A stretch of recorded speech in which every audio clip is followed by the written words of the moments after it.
Okay, we are having some technical difficulties.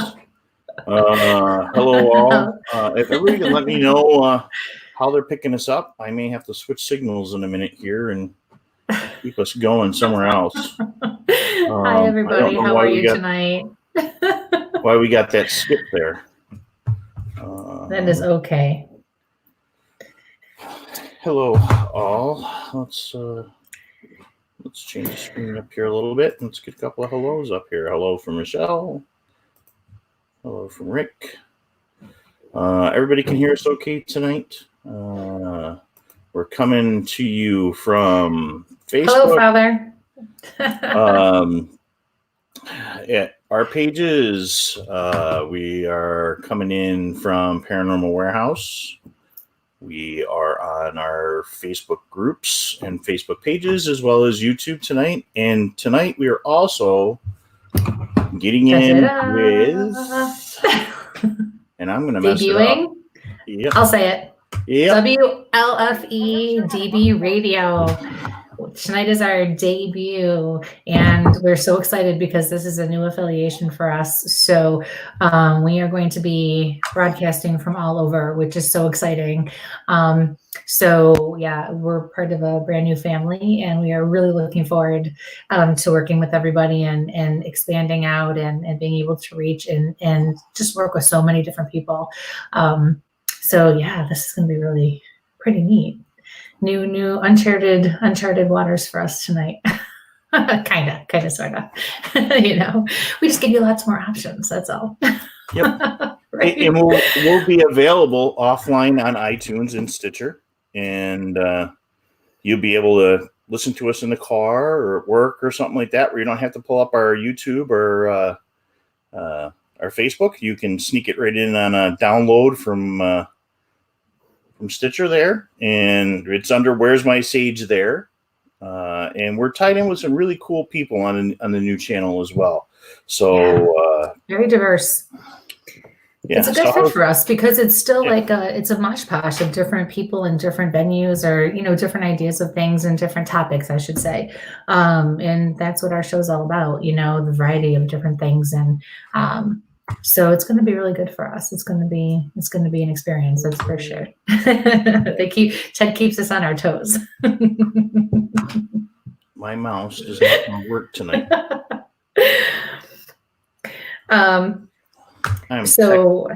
Sorry, I'm texting our guest. She's here. She is in the green room. Yes. And so we have a very fun and exciting show for everybody tonight. And we've been looking forward to this. This was supposed to be something we were actually on location to do live tonight. Unfortunately, with everything going on, we were not able to go. But our guest is being overly accommodating and very gracious. And she is going to take us on a virtual tour. And who knows what's going to happen while we're, doing our investigation virtually tonight. You never know. This is a very, very active, very historic building, and Heather and Bob have just restored this building from the ground up, and it's just amazing what they've done with it. So we're really excited. We can't wait. I've known Heather for quite a while now, and she has got her hand in so many different pots and does so many different neat things and wonderful things. And she's a fantastic medium. But we'll get into a lot more of that in a few minutes. So just giving people a chance to come on here and let her get settled, and we'll get the ball rolling. So how's everybody else doing tonight? Wow, it's really hot in here all of a sudden. I think I need to open my window. Starting already, Heather. I'm already doing it. I'm already hitting the mute already. Either that or I'm just getting older. Yeah, it's just been. I keep. Go ahead, agree with me, Mike. Agree with me. No, it's warm in here, but it could be my screens. Yeah, well, you have like 18 monitors. Yeah. I know. Isn't that a nice one tonight, you guys? He did good. Yeah, that's a nice little saltwater location. Oh my goodness! Hello, everybody in the chat room. Thank you for joining us. Please, as always, feel free. Please share this like us, subscribe to our YouTube channel, share this with your friends, start a watch party, help us to really get the word out about the show. We're really excited. We're starting to really take off, and your input and being able to reach so many people is such an honor for us. And we want your input, and we want people to know that we're out here. So please do that. Please share. We really appreciate it. Okay. So whenever Mike is ready with this, we're going to jump right in, I think, and we're going to just go, because Heather has a lot to talk about. Yep. And this is going to be a big tour. So I want to give her as much time as possible. All right. Let's bring Heather on. Awesome. Good evening. Hi, Heather. Hello. How are you? Good. How are you? Good. So this is Heather. Oh, sorry. There must have been a little lag, or I just started talking too soon. Some of you may have known her as Heather Reese. This is Heather Mattison, and she is owner with her husband of Mattison's Greystone Manor out in Gasport, right? Because I always say Gasport, but it's okay. It is Gasport. It's the town of Royalton, but we're in Gasport. Right. Okay. There you go. So yeah, that's my neck of the woods. Mike and I are in like two separate areas, and so she's more out in my neck of the woods, which is really, really neat. So, yeah, there's a lot going on. How are you handling all this going on with the COVID and everything? Yeah, it's been interesting. We're out in the country, so we're sort of out. We're isolated anyways, so it's sort of nice. I mean, wasn't too different for us. We're still yeah, you're kind of out there. Yeah. Like that. So we're used to it's definitely been crazy that we had to cancel quite a bit. I mean, we had to cancel all sorts of investigations and tours, and people had booked the stays at the B&B. So that was tough, Yeah, I can imagine. I love your glasses. Those are new, aren't they? Oh, they're just they newer? Oh, I love them. I hear you. I caught myself being my mother. Yeah, you just kind of look under the glasses. Oh, very cute. Very cute. Well, thank you so much for joining us tonight, though. We really appreciate it. We're so excited. And you've been so accommodating, because you guys don't realize that I had to rebook her 3 times just because I screwed something up on our schedule a few months ago. So I sent you the message. I'm like, is it today? Is it for sure today? So, I was telling Mike, oh my God, Heather's going to kill me. You're the reason that we're on Mondays and Wednesdays. Yeah. With the original schedule, it was all set around tonight. Yeah. You were one of the first that we originally booked, and then but then I looked at the wrong number, or the wrong weeks, so it just threw us all off. So it was like, okay, so I had to go back and say oops. So but we're finally here for the most part, right? Oh my gosh. So you have so many different things going on. You write your book, you write books, you're an author, you do Reiki, you are a medium, you give readings, you have your own investigative group. Tell us a little bit about yourself and what you do and what you're doing now and what you've done in the past. And but I mean, I'm a psychic medium. I've been working as a medium for about 12 years now. I wrote a couple of books through my spirit guides.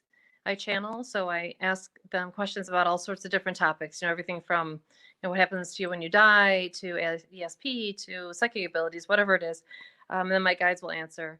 So I've written 2 books that way, and I'm just in final edits right now for the book on the history of this house. When we bought this house, we started uncovering all sorts of information, talking to the previous owners, and we didn't know it was haunted when we bought it, but then we had all sorts of experiences here, and then when we talked to the other people who lived here, it was pretty much the same stuff. They even said, we're surprised that they aren't up to any new tricks now. They're doing the same thing when they lived here. So it was just nice sort of putting everything together. So that book should be done soon. I'm hoping within the next few weeks. I finally got it back from the editor, and now I'm just putting all the corrections and photos in and putting everything together. So it's been pretty wild. That's awesome. And when you write your books, like you said, you're doing a form of automatic writing, correct? Exactly. Right. Yep. So what is it like? I know you and I have talked about that, and that's crazy, because I almost feel like when the day comes, I may do something like that, or that will be how it happens if I ever get my button gear. Maybe Right. never. Yeah. It's Talked the about that focus, I before. guess. Yeah. What's that? Yeah, I know we talked about that before about doing the book for you. Yeah. For me, they channel. I let them write right through me. So when I ask it on a topic, or they decide they want to write about something or talk about something, they'll just write longhand. Just write it out. It depends on which guide. I work with spirit guides. You know how that is. You get messages from different people who are around you, and the handwriting changes, which is interesting. So depending on which guide is stepping forward for me, the actual longhand will look completely different depending on who's talking. And it's funny because they use their own vocabulary. It definitely looks different from the way I talk or write. It's very strange to channel because they'll write things down that not that I'm totally illiterate, but there's certain words that I'll be like, is that the right word? And I'm not even sure of the word or the spelling. Right. And they'll just laugh and say, okay, well, look it up.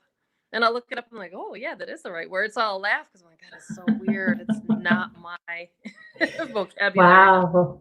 That's interesting. Wow, that's so cool. I mean, you would have to really let go and let them flow. And I mean, we all do that, but for me, it's almost like I feel like if it was me, I would tense up a little bit and correct on not even on purpose. Mm-hmm. Did you find that it was hard to do that, or does it just come that naturally for you? No, it's just pretty natural. They just sort of flow. To me, I'm clairaudient too, so I'll hear them. So to me, it sounds like when you talk to somebody on the cell phone, where you're not seeing them, but you're hearing them. They have their own voices, like they sound different. So different beings, whoever decides they want to come in and talk, sound completely different from other ones. So it's sort of funny. So I'll know who's That's talking. so cool. Well, that's a good thing, right? You got to be able to tell everybody apart. But here for the house, I mean, it was funny not knowing the house is haunted, just because the way we bought it was so strange. We weren't really allowed to look at it. We were told the house is sold the first day we came to look at it, so we left.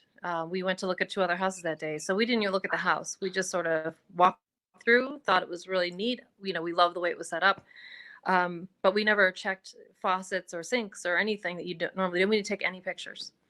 So on the way home, my husband just said, Bob said, well, maybe they put a low bid on. Let's bid a little higher, and maybe they'll accept our bid.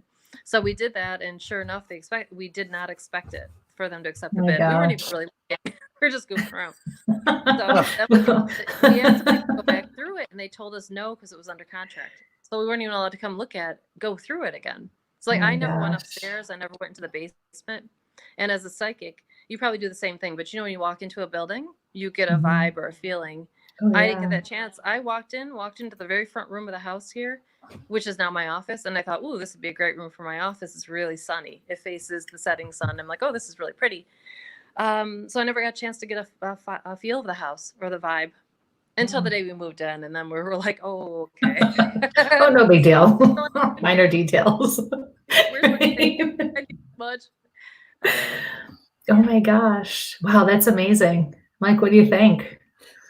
Just strange that you couldn't really get all that information ahead of time. I mean, what did your inspector say when he did a walk through the house? Did they find anything strange or weird, or we weren't allowed to come here for the inspection. Really? Well, we were told, okay, they have to do the inspection. We're like, okay, great. Let us know when, because we wanted to come out, because it was about a 45-minute drive for us from where we were living before.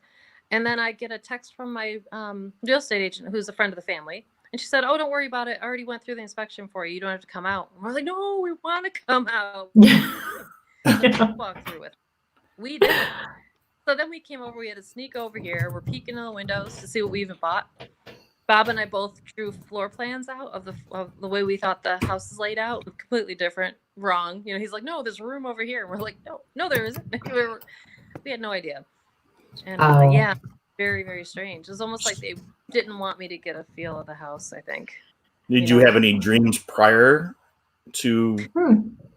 Yeah, I did. What I was doing was I kept buying things for the house. I bought, there's a couch right here. I love that couch. It's so nice. I went and an antique store, and I had no room. I'm living in a small house in Tonawanda, you know what I mean? So I'm like, oh, this couch is great. And we had it shoved in the dining room, and I kept buying things for the house. I bought a couple really beautiful pictures, some really old, antique-y giant picture that would not fit into that house at all. And my sisters were even saying, like, why are you buying things for the house? You don't even know if you have it yet. You don't even know if you bought it yet. So I They kept, don't know like, better. you know, so that was, I thought that was strange. Cool. Sorry. Go ahead. I was just say one thing that was weird about the dreams though is that I did when I first got to the house, there was a woman in a long gray dress that was introducing herself to me as being one of the former main owners of the house, and she was like in charge. She was very strict. Her hair was all pulled back tight, and she was wearing like a fitted gray dress, like looked like late 1800s style, you know. And it was 2 pieces, like a long skirt and like a button down top thing. Very specific. And and a good friend of mine who's helping me with the website and everything, she told me she had a dream. I didn't tell her about this, but she said, I had a dream about this lady in a long gray dress that was walking me through your house and showing me everything. But she was helping me do the website. And then I said, wait, don't tell me anything about what she looked like. And I drew a picture and I said, okay, tell me what she looked like. And I put the picture off to the side and she described it to me, and I held up the picture and said, did she look like this? And she's like, oh my God, yes, that's the lady. I'm like, and who was it? So it's Melissa Root.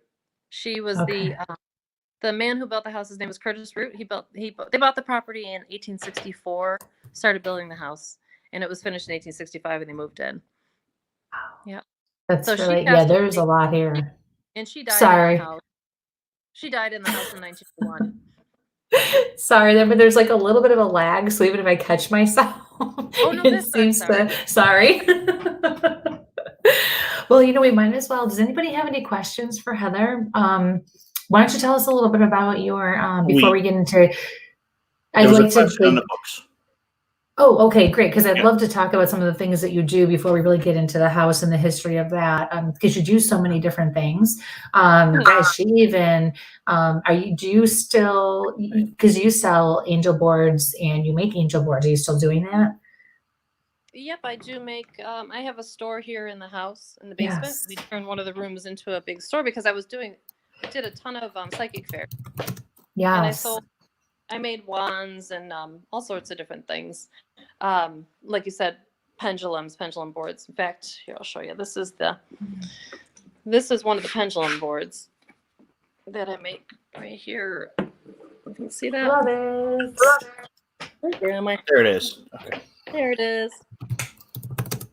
So I made it for investigations though, because it actually has like ghost, angel, spirit, tells you who's coming in with the pendulum, so it'll go, and then with the letters at the bottom. So I wanted it so I could, communicate. Right.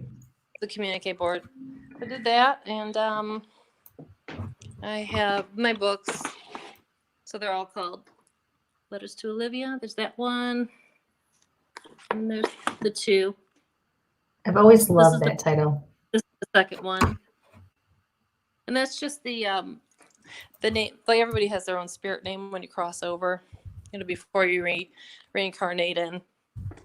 And my guides were saying that was my name, so that's why it says Letters to Olivia. Basically, they're talking to me, and that's who they're channeling to. Mm-hmm. That's pretty interesting. So Denise is wondering where we can get your books and your products.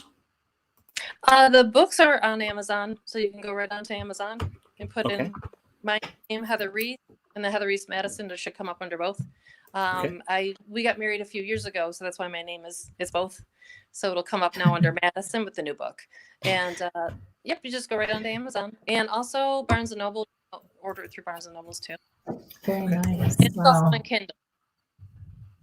So you can Kindle? Did you say Kindle? Yeah. Okay, it cut out a little bit. I wasn't sure. Mm-hmm. Great. Oh my goodness, that's wonderful. Yeah, you've recently. I mean, the setup you have for the fairs that we do is amazing with all of the products you have, and especially with everything that you make yourself, that you do yourself. I think that's really neat. I always appreciate the personal touch.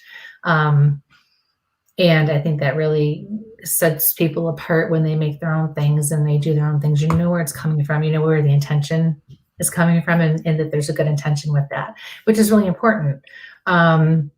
So yeah, I haven't seen your store yet at the house, but it looks beautiful. I mean, I was in the basement before you turned it into the store for investigation, but not afterwards. And just, you guys, you have, wait till you see this. It's amazing. It's just like, it's just full and it's set up and it's gorgeous. And she has so much to offer. It's just really neat. Really neat. Yeah. And Do so, you have, I was going to say for my products and stuff too. I mean, we were doing things online, but then it got to be so crazy when we moved, and then doing the shows, it got to be too much. So then it's basically here at the house, and people can contact me if there's something they really want. yeah. You know, they can ask me. I can mail it to them, that kind of thing. So That's so nice to know. Yeah. And you know, in this day and age, we kind of have to be able to mail out and do things online. You know, it's kind of nuts. Oh my gosh. Yeah. Yeah. I only go this far with it, even though I need to be able to go this far with it. Yeah. So, that's what I had kids for. It's all good. Oh, so do we have any questions? Oh, Yes. there you The go. next question is, what is an angel board? An angel board is now the board that I showed you. I call it a communicate board, and it's a little bit different. I mean, I have it so that it's set up. I'm sorry, that's the board that I was just showing you, that communicate board. This one, and I mean, for me, I teach classes with the boards too, so I show you how to open the board properly and close it. You know, and that also, it has a lot of positive on there, lots of love and energy like that. Plus, I made them all, so I put my Reiki energy into them too. That's awesome. But they're it's like a Ouija board. It's basically like a Ouija board, but you use it with a pendulum. Yeah, and it was neat to watch you do that. When I went with you a few years ago on that investigation to the Opera House, not because we've gone on a couple. The Opera House, the first one, that was really neat. To watch her do that, guys, was pretty cool. And it's different. It has a different feel. I can flip the video. I could show you. Sorry, I just realized I could flip the video. Oh, that's okay. It's okay. Yeah. Bear with me. So I just wanted to show you. So if I take, here's my pendulums. Sorry, my stuff's all over the place. All right. So the pendulums. Oh, I I like don't know if that you can one. see that very well. Yeah. This is a Reiki healing pendulum. Yeah, They're just nice I love because it. you could diagnose people with them. You can sort of see their energy too. But see how it'll sort of go like this, and then it's saying hello. So somebody's trying to step in right away. It's pointing to hello. Oh yeah. Then it circles when it's waiting for a question to be asked. And then I'm just asking who's here. Is angel, ghost, spirit? And it's pointing to ghost. And then it's pretty neat. And then you can just have them spell out names down here by the letters. Asking who's here, and then I don't know if you've ever used pendulums, but they're, you get used to the movement of them. Yeah. It just spelled out Kurt. It just stopped at T. What was that noise? Oh, that's somebody doing dishes that shouldn't be doing dishes right now at my house. I want to make sure it was something else that was going on. Oh boy. But yeah. That's what an angel. Yeah. Thanks, Heather. Yeah. Oh yeah, that's great. I'll unmute myself here. Folks, just I don't think are we doing any readings tonight, Christy? I don't think we're no, not tonight. Heather has tonight. so much to show us, and I want her to have time to be able to do it. But next week, you guys, the 28th, you got me the whole show. We're going to do another reading show, the whole show. Okay. So for sure. But no, tonight it's all about Heather and Greystone. So yeah, this is fun. This is a big night for us, and we're really excited. So we wanted to have all the time that she can have. Yeah, pendulums and I don't ever get along. I have not in a bad way. Just it's almost like I never felt called to use them for whatever reason. And even with Reiki, I've tried, and it just doesn't seem. It's just not something I'm supposed to do. I guess we all have our things, our ways, our tools and things, and it's just something that, because I've even bought one from you and I love it. I find that I've been called to buy 3, and the ones that I have, I actually, for whatever reason, and I don't question it, I keep them because they're supposed to be more like a crystal or a stone for me to just have, not to necessarily use as a pendulum. So I actually have them. Oh, I have it packed away I have them in my investigation bag. I keep a cleansing kit, and all of those are in there. And so that I keep them, especially if I go somewhere. Yeah. So it's really neat how, the difference, but I love yours. She has so many, guys. You need to seriously check them out. Okay. I love it. I got a couple more questions here. Crash in the other room, so yeah. I don't know what it was. So the next one is, do you teach any classes? Yes, I teach classes in pendulums, and I teach classes in angel cards, Oracle Earth Magic angel cards. And the pendulum classes are nice because they'll teach you how to divine, how to locate lost items, how to communicate with spirit. So we do like hands-on too. So in the classroom, I'll have you practice reading another student, and I give you the pendulum, I give you the board included in the fee of the class for pendulums, and then the Oracle Earth Magic cards. Those are really nice because they're all about elements and seasons, and they mean all different things. So they're really good for future reads. They're really good for to sort of see future outcomes and things like that. But they're great because you can do couples readings, you can do love readings with them, you can do all sorts of things with those cards. That's great. I use them all the time. So how big? Oh, sorry. How big are your classes? Like, how many people can you have in a class? I usually have up to 8 people in a class. I teach it here at the house. The house is set up so that I have my office in here, but then in the dining room, I teach all the classes in there. We do Victorian seances here too. But the original family who lived in the house used to do Victorian seances back in the 1860s in the house too, found out. So it's been sort of an ongoing thing. All the different families who have been in here have used Ouija boards and, done all sorts of stuff like that. Yeah. So classes in there. Wow. So what else do you offer? Do you offer mediumship classes, Reiki classes? Because you do so much. Right. I don't offer classes in Reiki yet. I want to. We're already looking into doing a program for that because I know a lot of people to try to do the master, because I am a Reiki master, so I can train you. Right. That's great. Wow. That's wonderful. Yeah, you have a lot going on and you have a perfect house to do it in. I'm jealous. Yeah. That's great.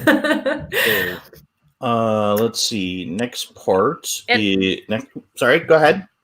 Oh, I was just going to say, everything that we do offer here at the house is on our website. So it's www.greystoneMatter.com. And you'll see there's pages there for psychic, classes. Everything's in there. So, as far as B&B stays, paranormal investigations, whatever you want to try and do, everything's on the website. And I'll post a link. Yeah. But I mean, if people are looking for more information on it, that's all in there too. Yep, I'll make sure to post a link in a minute here. I'll get it pasted in, and I'll also put it in the banner as well. Awesome. So what are you offering? Are you offering anything now virtually? Readings, long distance Reiki, any online classes for the pendulums? I don't know if you can even do that. So what are you offering now that people can call you for? Yep, I'm doing phone readings now. So I can do your readings over the phone. Awesome. We can even Skype, however you want to do it, or just do regular phone reading. For me, the way I do readings is I always ask people to send me a recent photo of yourself and just the first name. I don't need all your information, just that. And then what I do is I'll take notes on the behalf of that person through their spirit guides. So I'll write down what they excel in, what their strong points are. I write down trouble points, what they're worried about, things that might be bothering them, or things that they're going to be looking to sort of have to tackle in the future. I do your spirit guides. They'll come through, give me their names, and their spirit guides will step in and give me a little bit more information on you. And then I'll write down names that pop up around you, so people have crossed over. And then I write your most recent past life and sort of how you died, what you did in your past life, because sometimes those past lives are residual into this lifetime. So sometimes what you dealt with, whatever it was, because those reincarnations are like, it's like a snowball. So every lifetime they sort of add on. And you don't remember all your reincarnations, but you remember the lessons that you learned in them. Yes. So it's sort of neat to have those in there too. Sometimes how you died are residual too. You may have a fear of water, you may have drowned. But I'll write little notes, I'll give you all that stuff, and then I'll mail that off to you. Like I'll go over it all on the phone. And then I can pull cards if you give me permission, say you want to ask about a relationship, or am I going to lose my job? Is this going to happen? I can pull angel cards here, take pictures, send you what the spreads are, and explain them to you. And then, so then that way you're looking at the cards that I pulled for you. But anyway, so then I mail all your notes to you too. That's really nice. You wouldn't be able to read my notes. I usually hold the notebook up and go, here, take a look. Right. Wow, what is that? Like, I have no idea. And don't ask me tomorrow because I won't remember. It's like in the moment, that's it. So that's really nice that you can do that so they can have it. Because it's just nice coming from the reader, and even if they take their own, it's still nice having, the original from the person who's giving a reading to them. That's and for great. Me, it's nice just to sort of have those, because even they'll throw out names and things like that. It won't mean anything to me, but they'll give me like little weird side messages. And then it's nice to go over that with you on the phone. Like, okay, they're saying this and this and this. And then in person, obviously, we do regular readings. So all this blows over hopefully soon. I can go back to doing readings here at the house. Yeah, that'd be nice. I know. We do a lot of events here. Like a lot of people days, and then people will book readings and then stay overnight and then want to have paranormal investigations that night too. So we do a lot of different things that sort of tie together. Which is nice. You're so open for people to do so many different things too, which is nice, very accommodating, because it's still your home. It's still where you live. Yep.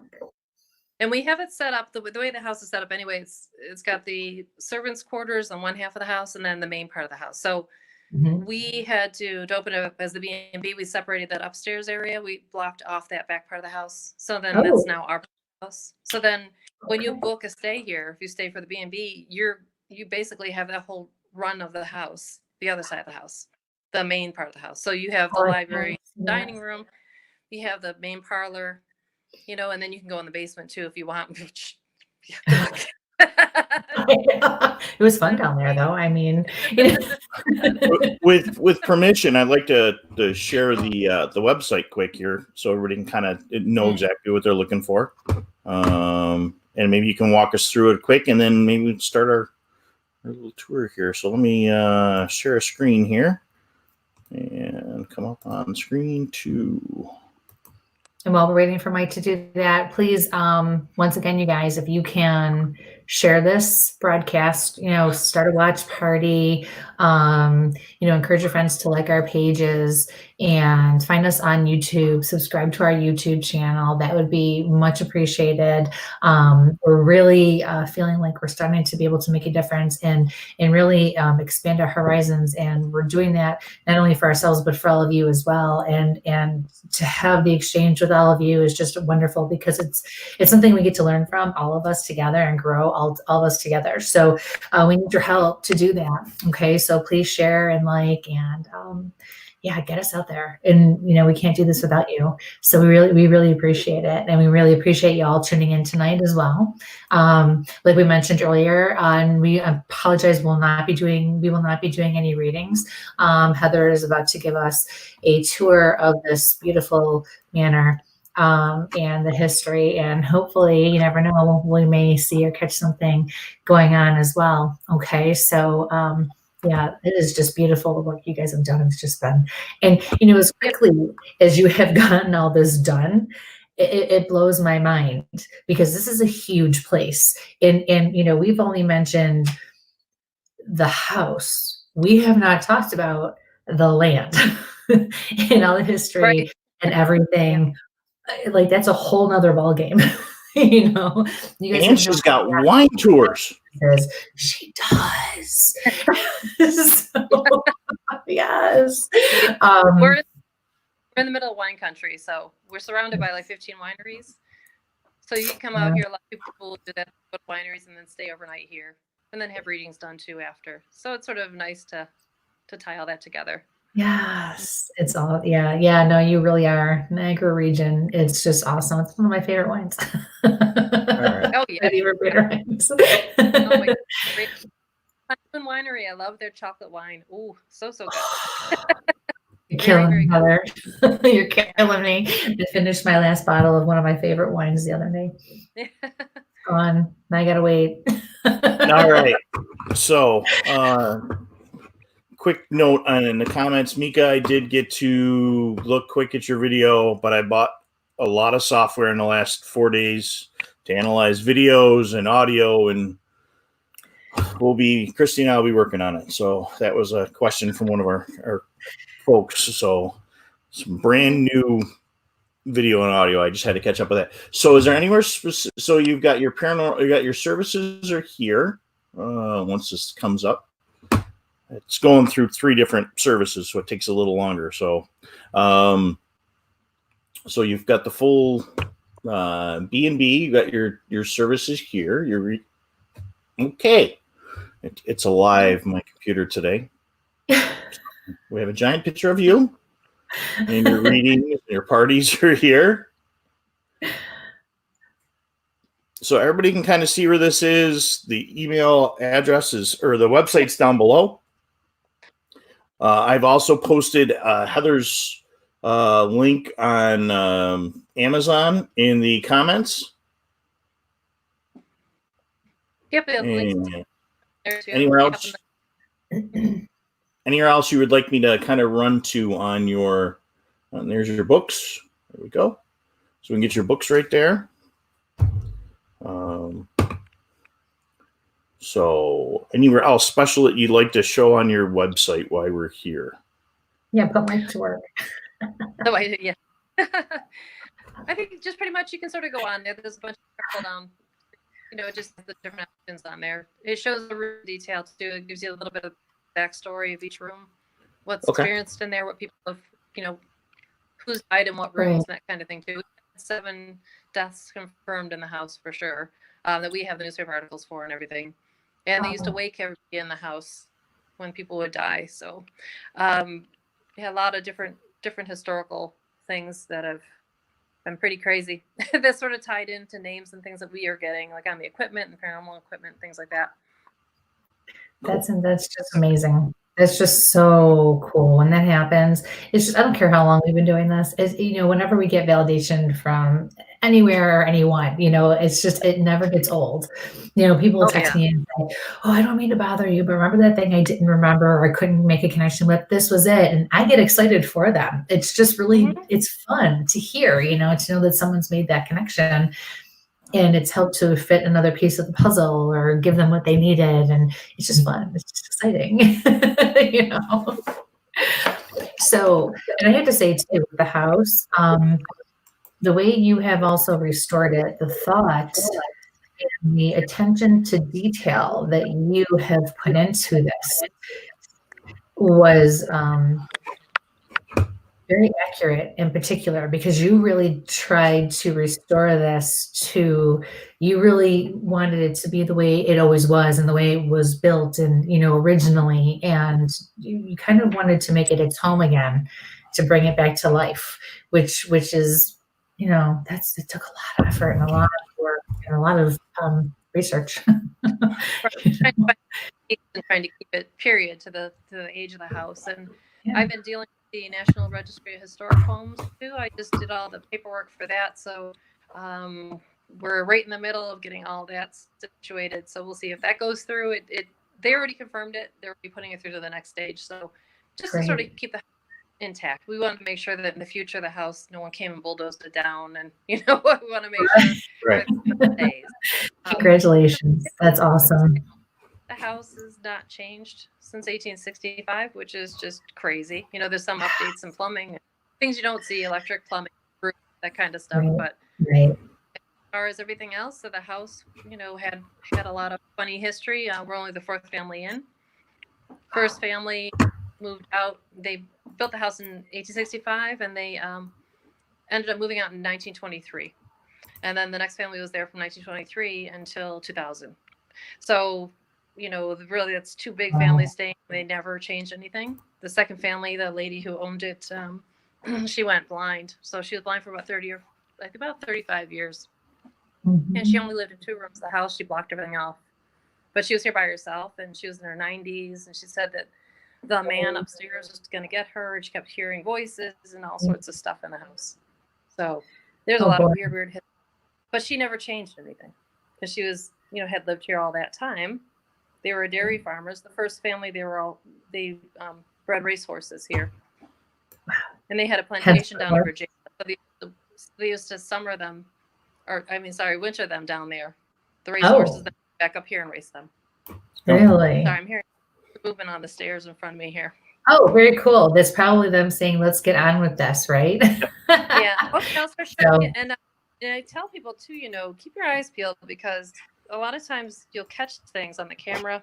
Do you know what I mean? Like as you're sort of walking through that you just don't, like black shadow figures and stuff are seen a lot upstairs in the hallway. So it's sort of interesting. Keep your eyes peeled for that kind of stuff. That's amazing. You guys ready out there? Keep your eyes open. Mike, is there a way to put her and her and give her? I'm gonna put her as the main person. Yep. Once I take us out the stream. Oh. I knew he.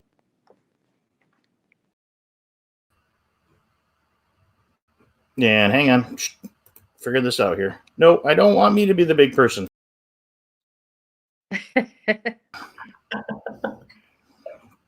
That's why we love Mike. He always keeps us on our toes. Usually, it's no problem. You know what? The spirits are probably messing with us already. What to be happens honest, when I'm on electronics? Everything messes up. Yep. Because I remember even the last time I was there, we had issues, with different things. Yeah. Absolutely. Yeah. But I remember my first encounter with an SLS type system was Ed and Louise were there for the one investigation, and Ed had made it, and to see somebody sitting in the chair upstairs in the hallway there outside that one bedroom, and to see them moving and sitting against something, it was so cool, and I'd never seen anything like that before. I think it's been 2 years since I was there. Oh my gosh. On, let me try one more thing. Yeah, because you were here, I think, at the very beginning. I know you're here when we first bought the house. All right. Why? Oh. Okay, this is why is it not working? Do you want me to go outside? No, we'll figure it out. Oh, we'll go away. There's a way. Oh, we're just gonna get rid of Mike for a minute, I guess. I don't know. Bye, Mike. All right, Heather, take it away. All right, you guys, keep your eyes peeled. And online, I'll even take a picture with my phone. Dude, what are you doing? It's not working.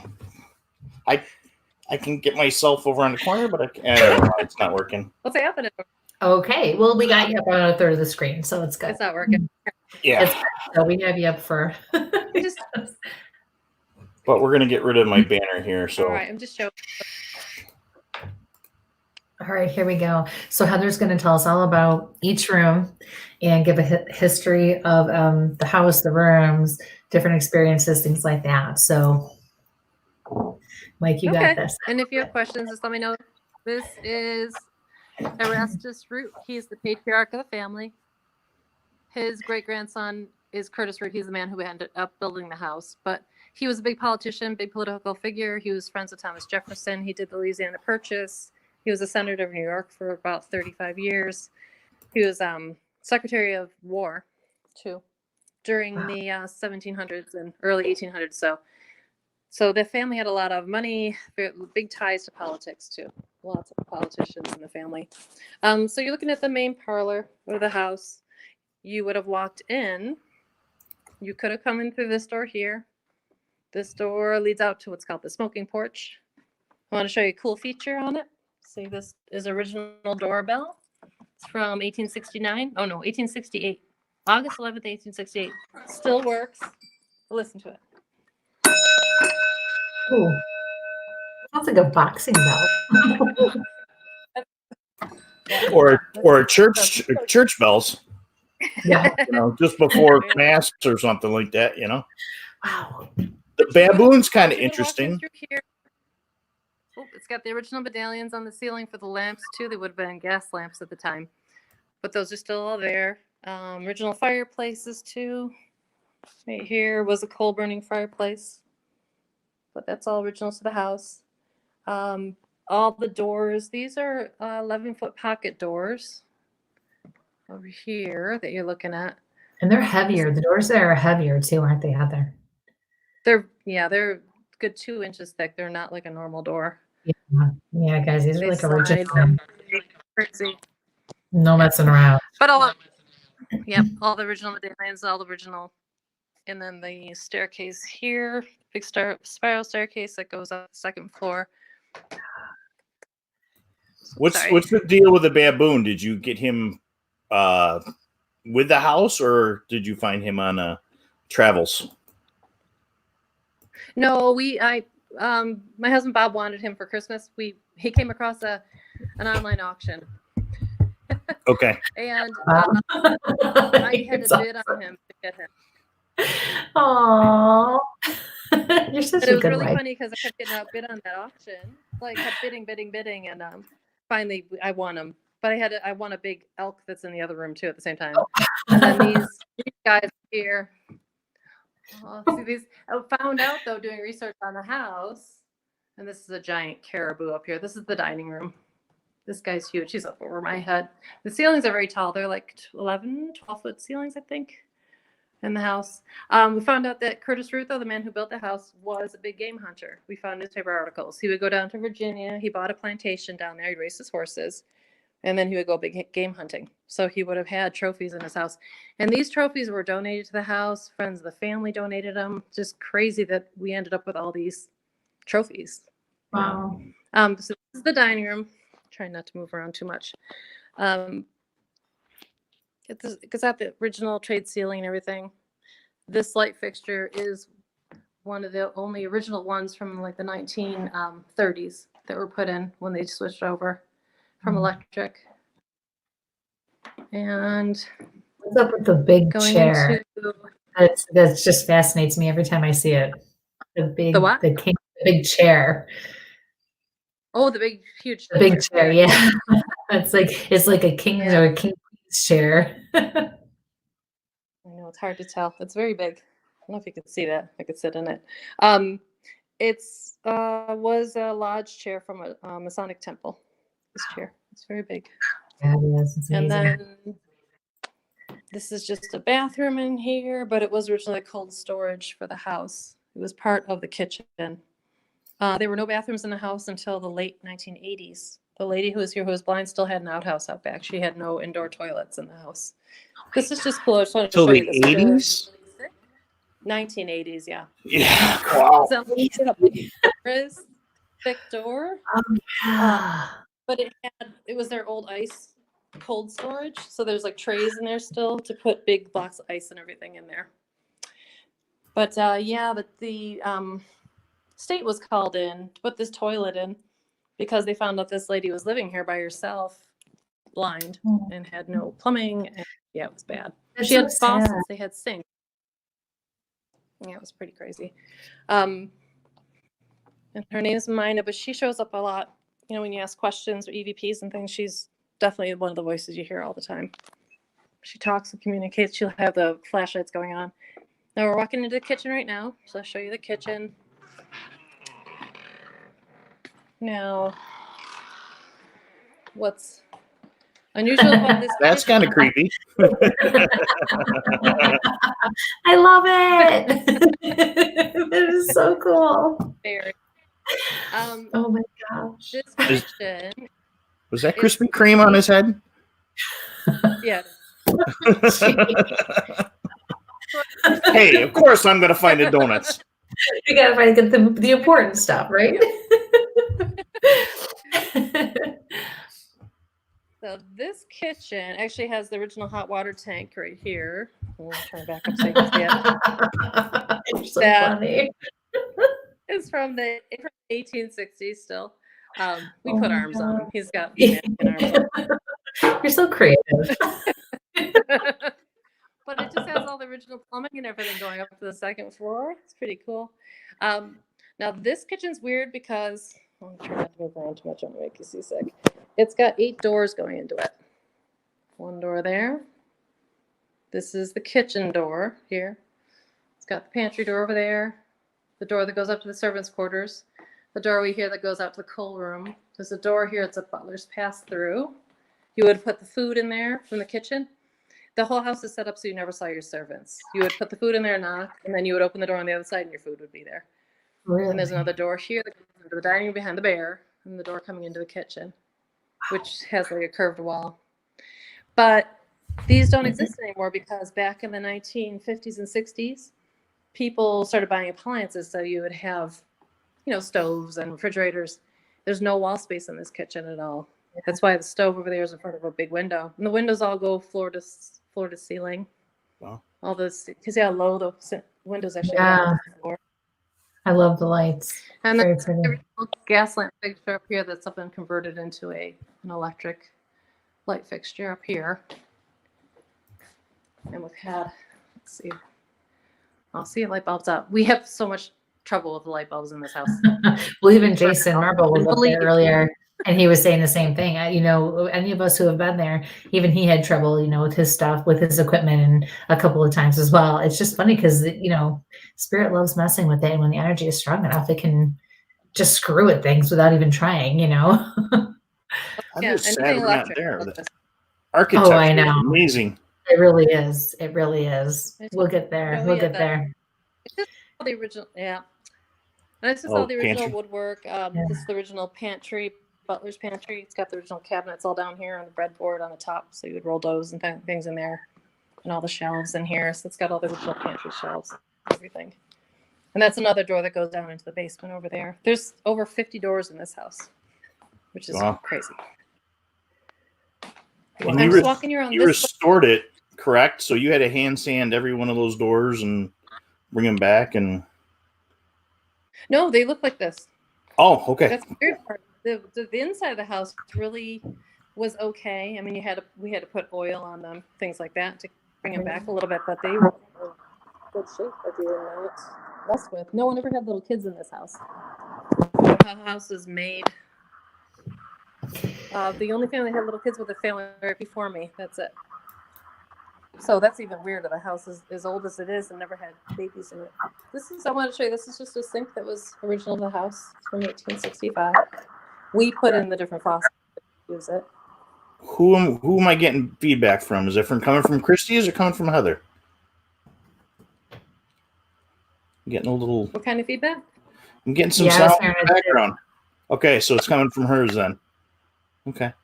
Me? Yeah. It's kind of like a It's- radio going in the background or something. Yeah.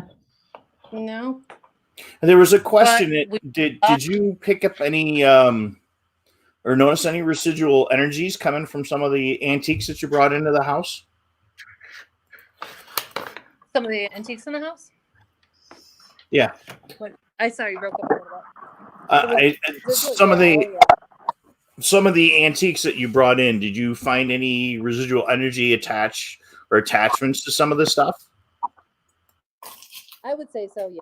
I would definitely think there's so many antiques in this house. I would say so. We've definitely brought a few things in. The doll room, the kids' room upstairs, has a lot of stuff going on in there. I won't go up there at night. This is a huge elk. He's really big. He's bigger than he looks.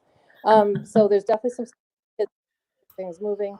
In fact, this closet right here, because this is our TV room. So when you stay here for the B&B, this is where you're going to watch TV. You can hang out in this room. It's the men's library. This room. It was Curtis. But this Is that- door- It was what? it was that. It's really hard to hear you, Heather. You sound far away, and there's some interference. Can you hear me now? No? Oh, yeah. Is that better? Much better. Yeah, much better. But that opened by itself last night when we were sitting here watching TV. So that was a little creepy. The door is shut. It's tightly shut. Yeah. But it like turned and then just opened. And we're like, okay. I'm going to go over here. But things just open and close by themselves. And we hear footsteps and all sorts of stuff.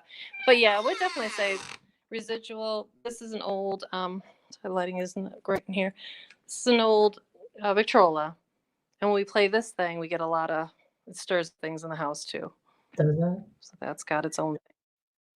Did you bring that in, or is that something that was in the house? It's what? Did you bring that Victrola in? Gone? Yes and no. Sorry, I couldn't hear you. Oh, that's okay. Oh, so I guess we still have interference. Ooh, maybe it's my end now. Just want to show you. These are just some before pictures of what the house used to look like. Mm-hmm. Back in the 1980s when mine was living here, it was pretty bad. I mean, it was definitely falling off. That roof has rotted off the house. We had to replace it. But yeah, it was in pretty shape. It had burlap over the windows. It was missing complete panes of glass, and it was a mess. This is the front foyer. These are the doors. Turn that on. This would have been, sorry, I'm having a hard time getting a good perspective. These are really big. I don't know what, 12 foot tall. That mannequin's like 6'5". So just so you know how big the doors are, it's hard to get a scale. Yeah. But those are the original doors of the house. And they're all etched glass. Everything are beautiful. But these were all shuttered for about 100 years or so. We have pictures. The pictures I just showed you, they're shuttered there. And then mine had never opened them. They never used these. So we're going to put the porch back on so we can use these front doors again to use it as the main entrance to the house. I can't wait to see what that's going to look like. Yeah. Mm-hmm. And it's beautiful. I mean, that's a really pretty foyer. And this is the sign and desk when you come in for the B&B. This is the call bell. So you can call. I like that. That's great. But it's got the original staircase and everything. It's all carved mahogany. Goes up. So there's a spiral staircase. We'll go up there in a second. So I want to show you. So this is my office in here. This is where I work. And this is the women's parlor. So this is the front part of the house. It's the Reiki table and everything. And the sun sets out of those windows there. But it's got a lot of funny energy. This room is weird. This room is between two parts of the house that I really don't care for. It's got the basement area below me is that dark part of the basement where we hear that man talking all the time.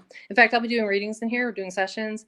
And we'll hear scratching and knocking on the floor from the ceiling. Like somebody's reaching up and like knocking on the floor. And I had a woman here the one time. It was really funny. She's like, "Do you have a dog in the basement?" Because we could hear like whining and scratching. I'm like, nope, we do not have one there. No. As a matter of fact, no. Yeah, that seems like a very heavy once you came through. There was a question. Are those pocket doors that you're going through? Oh, I love Rob Bob. I was like, "Oh, who's asking that?" Oh, I feel like I'm being prompted somewhere from the other side.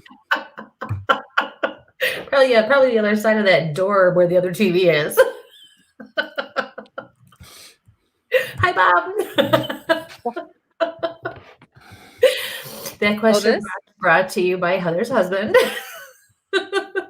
That's so funny. Oh, did he answer? That was Bob. Yeah. Oh, Bob asking. Oh, there he is. I'll put it back up. Yep. Are those pocket doors? That's not him hiding behind the statue there in the corner. Yep. All right. Yeah. Oh my God. Put him on live. Where is Bob? Yeah, where is he? No hiding. I miss you. He knows where the secret hallways are. Yeah. Okay, we're just heading upstairs. Going upstairs. Oh my Floor. God. So what was he asking if we have pocket doors? Because you guys are breaking. Yes. He's channeling. He said, I wanted to show you the ceiling. oh, beautiful. Yeah. It's a racetrack because there used to be a quarter racetrack on the property. So Curtis Root did the ceiling design up here as a racetrack. See it? Oh, Yeah. How many acres is the property? We have 3 acres now. It used to be 168. Okay. So we have the 3 yeah. that like the blacksmith shop and the house and the milk house and some outbuildings. There's a lot on This is that the red property. bedroom. You still have a blacksmith shop on the property? Just the foundations there, and there's Okay. tools and things in there. We've Right. we've dug up horseshoes and things in there. Yeah. But they used to run a big Farrier and Son, or Curtis Root Farriers and Son, so they had a big operation here in the house. They used to Awesome. run blacksmithing out of the house or out of the property. I mean, so this is the red bedroom. One of my hobbies, so I'm always interested in blacksmith stuff. So. Oh, really? Yeah. Yeah, it's pretty cool. They had a huge operation here. Well, with all the horses that they raised and everything, so it makes sense. So this is the red room. Gorgeous. Trying to go too fast, don't want to make you seasick. This is. So what do you use the red room for? Is that one of the rooms that you can actually rent when you come and stay as a guest? Yep, if you want, you can stay in the red room. Yep, that's one of the B&B Yeah. rooms in there. This is the upstairs. They used to call it the winter parlor, and you could keep it warmer because the ceilings are a little bit than the downstairs rooms. And it was the women's parlor, so the women would be up here. But this is where the family before us had, they brought all the reverends in from Lilydale to bless the house, and she tried to get all the ghosts out of the house, and they did all sorts of ceremonies up in this room. She had them in 4 times to try and cleanse the house, but she was asking them all to leave. And they didn't like that, and they started fighting back. They were hearing like yelling and all sorts of noise, and they were getting attacked. After they would have them in to bless the house and cleanse it, they were getting attacked. They were pushed Really? down the stairs, scratched, all sorts of stuff. Yeah. That's not good. They did not appreciate being asked to leave. This is the landing at the top of the stairs. And actually, Heather, that's the area where we were all sitting that night, where we had, I think it was a little boy, right? Or some of the kids. We were sitting there, and Ed had his SOS right in that area, right there at the top of the stairs. I think he almost fell down then when I was sitting at the top. Yeah. So, yeah. Active area. This stairs, that's nuts. And when my office is right below this room, and I hear walking and footsteps up here. It sounds like somebody's wearing cowboy boots on a hardwood floor. Wow. So that's the other part of the house. This room, I don't really care for it. It's got a lot of weird stuff going on. But yeah, we hear all sorts of stuff in this area. Lots of footsteps, lots of motion walking around, And I don't come over into the side of the house at night. I stay. I stay in like our side of the house. Yeah, that's kind of heavy. Joseph, what's heavy? Just where you walked in there. Joseph said he felt all the mannequins would scare the crap out of him while walking through the house at night. Well, I thought I just saw something. That's why I was looking down the hallway, because I thought I saw some shadow movement in I'll show you this area. Past that doorway. Yeah, I there's just felt a little heavy there when you. Room, and it was all dark over there. You should rewind that. I don't know if you can, but. Yeah, we recorded. Yeah, we can go back and I bought some editing software this week just for doing it. What's at the bottom of the door down there? Is that like a little cat door or something, or that little white? Yeah. It's a cat door. Okay. Yeah, that's the door that separates our part of the house from the B&B side. Gotcha. Yeah. Yeah, they just run through there. Otherwise, they'd be making noise and making you open the door all the time for them. Your cats are beautiful. That was weird. That sounded like stirrups. Did you hear that? Yeah, it sounded like stirrups. Like going into a Western bar or something like that. Mm-hmm. Oh, really?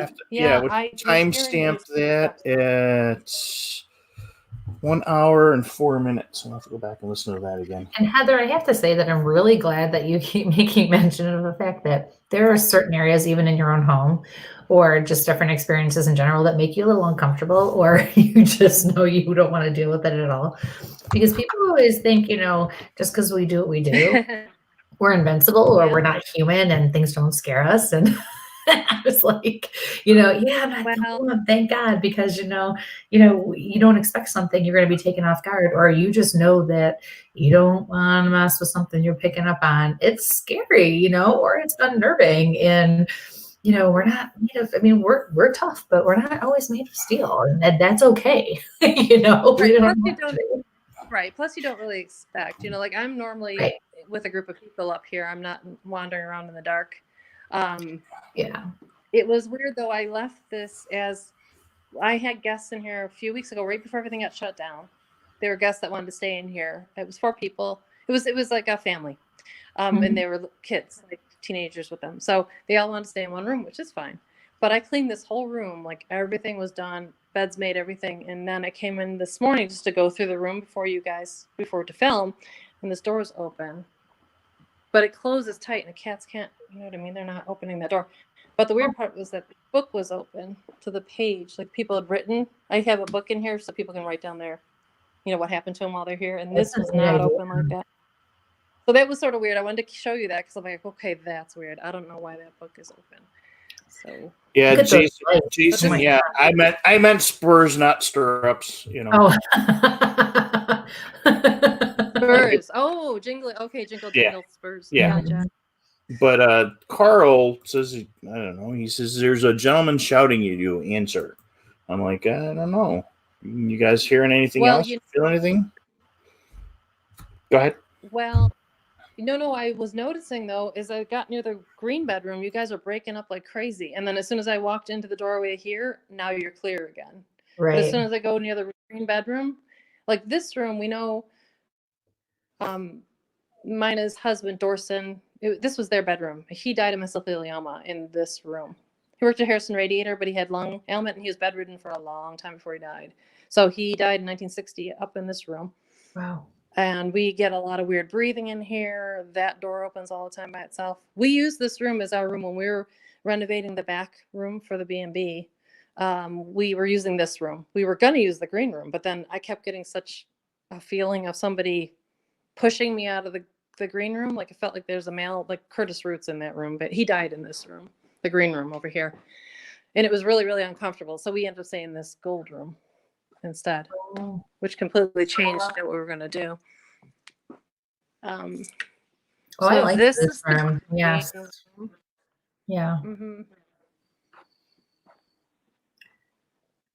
And this room is right above the main parlor. Yeah, some pretty light fixtures and stuff in here. And I forgot to point that out to you, but these 2 bedrooms have sinks in them from 1865 with the original faucets, everything. These are all the original taps, original marble sinks, everything, and they still work. They've been replumbed, the plumbing underneath, but it's all the original. No bathroom, but the plumbing was put through the house. That's kind of interesting. And Adam said he thought he saw shadow movement about 5 minutes before Heather said she noticed it. So I guess I'm going from an hour to about 1:05 to take a look for stuff. So that's kind of interesting. Well, comment, everybody. You guys are breaking up again. Yep. Yep.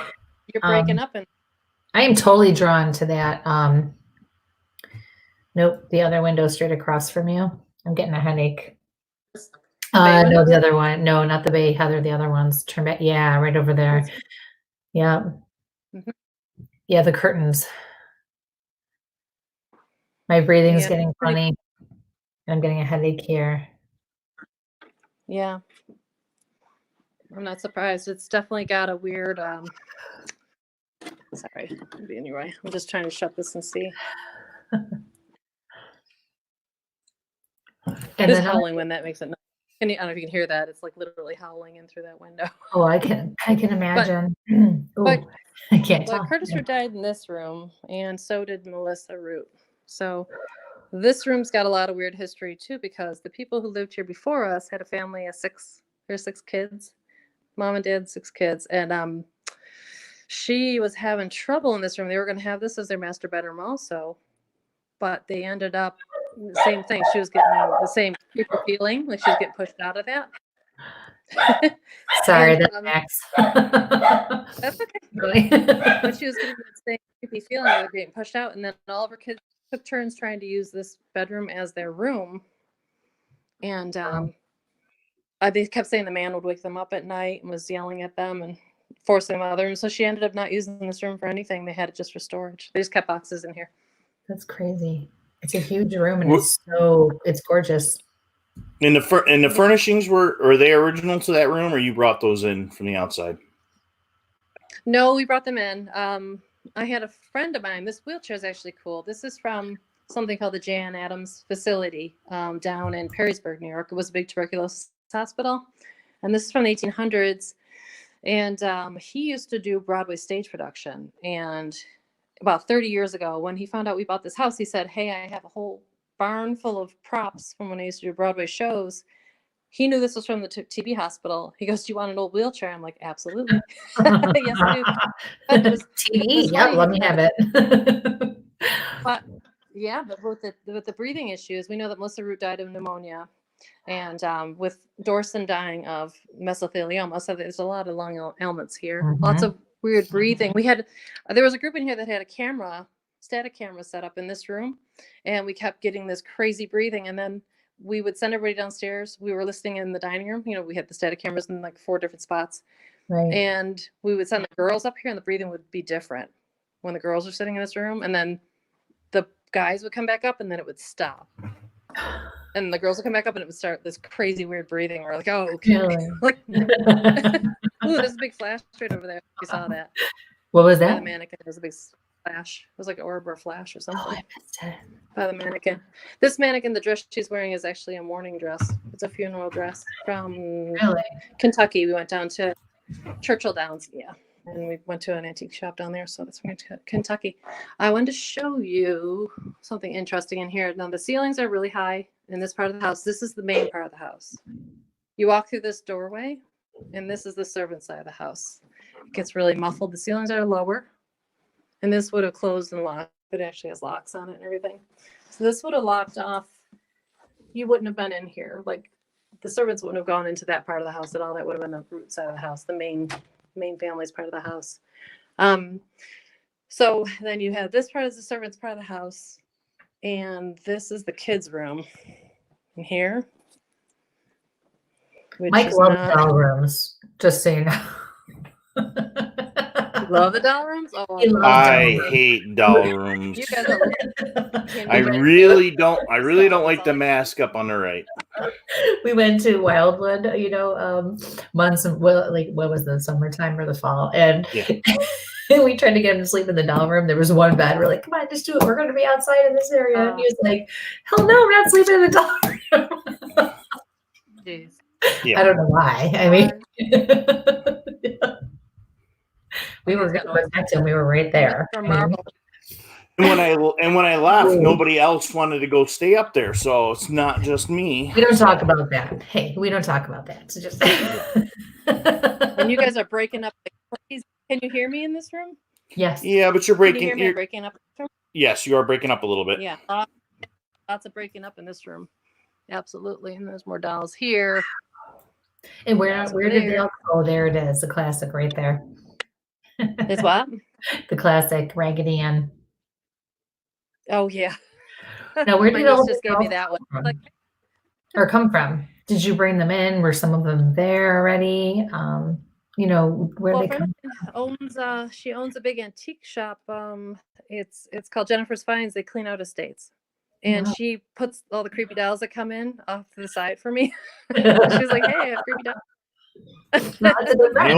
Nope. I hate Raggedy Ann and Andy more than anything, but oh man. Yeah. This chalkboard's cool. We found this in the basement. I don't know how it came all back together, but it's over years old.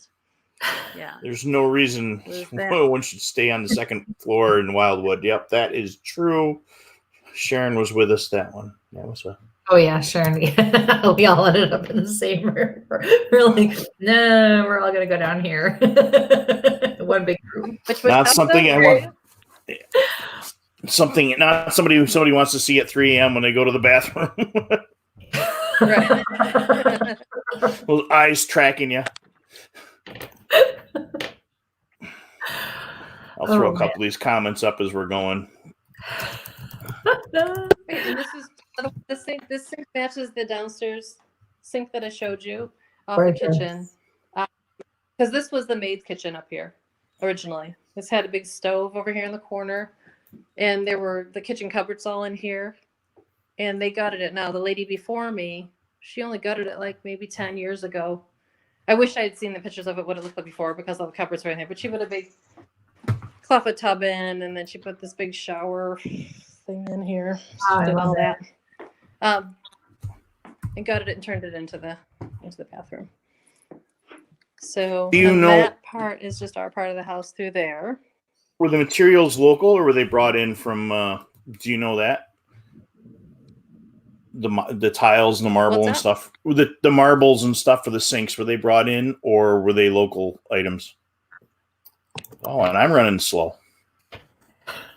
Are you breaking up pretty bad? The marble. Well, the sinks were all put in 1865. So that's all original. They got them. Okay. Yeah, all the cupboards, all the shutters, everything on the windows, all the stuff is from 1865. Wow. That's all, not been changed, or touched, or painted. Amazing. Nothing was ever painted or updated. Nothing. That's what's sort of weird about it. Right. Israel, those are cat doors. Sorry. There was a question about the cat doors. That? Yeah. Yep. She has some beautiful cats, bigger cats. There's Eric with a K. There's Doug. Oh, shoot, I'm forgetting the other one. I don't know where they are. Who is the other? There's Eric with a K. Eric. Hey, Eric. Doug. Right? Oh, good. Oh, yeah, her cats are awesome. This is the stairs coming up from the servants, and this is like our part. But the stairs are super steep. I just want to show you. I can show you from the kitchen coming up. Those are some crazy stairs. Part of the house. They're really steep. They're just like straight down. And that's Eric. Yeah. Hi, Eric. They're so cool. Okay. All right, so I'm going to take you back through. Anybody seeing anything? Anybody picking up on anything? Isn't this house amazing? And the other thing that I loved watching you, even now, but I think you've pretty much found it all. The longer you were there after you moved in, the more you started to find that was packed away, like in the attic or the basement.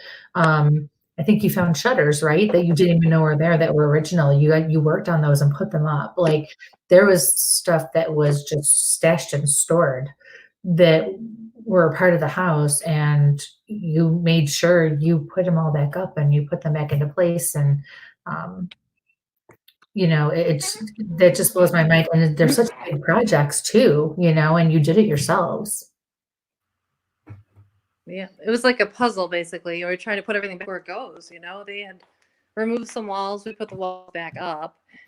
These are just the stairs going up the maids where I showed you from downstairs. It's hard to tell the steepness of this, but it's a little crazy. But those are neat. So those just go straight up the servants. There's a girl on those stairs right now. Mm-hmm. And then this is the bar. This now it's the important room. We had to put this wall up to divide the bathroom. That was the cold storage bathroom. When the state put it in for mine of the lady who was blind, they put it in, and they didn't care. She couldn't see. Didn't care. They just put it in a hallway here. This was a big open hallway, and it has 7 doors going into it. Wow. So it's sort of weird. They didn't care about her privacy or anything. So when we moved in, we had to put a wall up because people would come over and you had to close 7 doors to go to the bathroom. So this is just going into, this is like the laundry area. This goes out to the back of the house. And I just wanted to show you this little room off the back. This is like it's like here. This sort of where we hang out at night, but it's got all the original shiplap walls and everything, and shuttered windows and everything going over here. Which so neat. And underneath is a it's an interesting room. We're just gonna say that right now. I think I asked Mike started making faces when you pointed the camera in the direction of that room. And I remember that room because I remember I would not go in there by myself. Yeah, Right. And this has the underground rail under the street. There's like a little door that opens up, and the kids who grew up here, the family before us, they came to stay with us for a weekend, one of the daughters, and she was telling us they used to crawl under there and hide, and it sort of goes into the water cistern. So you would have come in through the back door of the house. Go up here. Sorry, I'm in the wall. You would have come in through the back door. You could have gone into the house through the water cistern under there, through there. So it's just sort of like a weird setup. It's definitely a hiding space. We got a question. Are the cats okay with the spirits being there? They are, but they get weird. So Eric is following us around now. But the one little black cat that we have is joke. She guards the kids' room. That's her room. She sits there with her back to the room. I have pictures of her doing it. She just like watches it, and she sits there, and you can't go in there. She gets really weird about the kids' room because there's a little boy in there that used to bother the lady before me, her son. It was her son's room, and he would complain all the time with the spirit. But that little black cat, the bathroom upstairs with the bathtub in it, is right across the hall from the kids' room, and that little black cat, those are her rooms. She hangs out, and none of the other cats go in there. It's just hers. So I think it's sort of weird. They definitely act weird in different spots in the house. But they said there's that's the vortex room too, the kids' room. Oh, believe it. Okay, we're gonna go to the basement. So keep your eyes peeled. Oh my God. All right, so this part of the house, it's all original doors and everything down here, still to the Medina stone walls. In through this area, the stone here, that's a big water cistern in that room. It's huge. It's like a 12 by 12 foot room, basically. And then they took the walls down in here and they put this new concrete floor in. So we want to put the walls back up. So we've been slowly renovating the basement and putting it back together and turning it into separate rooms again. And this is just a big bulkhead that goes outside. But this area here, now the lady before me, she was saying that it's a portal and they were having issues down here. Now, the first thing I did when I moved in, Christy, I probably told you this, that the stairs were open. You could see there were no risers on them. First thing I did was put the risers up because I felt like somebody was grabbing my feet. Yep. When I would go up the stairs, I'm like, what the hell? And then when I met the lady before me, when I finally got in touch with her 3 months later, she goes, oh my God, those stairs. She's like, I used to fall down the stairs. Something would grab my feet all the time when I go down the stairs. I'm like, yes, it's terrible. So I put the risers on. Like, oh no, I'm not playing this game. There's nothing wrong with that, Heather. Nothing wrong with that. Have you thermaled the walls down there at all? Have we done what? Run a thermal on the walls at all for any empty spaces? No, but I know that there's stuff hidden in the house. We keep getting that. Well, Curtis Root was a super wealthy guy. He had the racetrack. They had tons of money. They were rum runners, so they had stuff hidden in the house. We know that things were definitely found on the walls and stuff. But I know I get that feeling too that there's there's something going on in the walls. Yeah, Either some bricks pull up. I would definitely therm the walls. I can't wait to get him there, Heather. He's gonna. You see the facial expressions he keeps. Well, you can't see him right now, but the facial expressions he keeps making. Oh, they're priceless, and this is going to be good. When he gets there, it's going to be a whole different ball game. Game on. It'll be fun. Oh, I can't wait to check this out. Oh my gosh. Oh, yeah. This is just I took the one room and turned it into a store. I'm just going to show you this way because I have a block for the cats. I don't want the cats in here now. So, love it. I put all my stuff in there.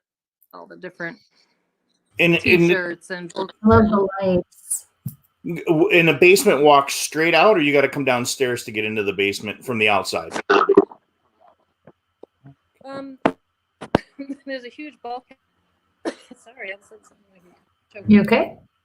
Yep, I'm fine. Okay. Oh, it's just dusty down here.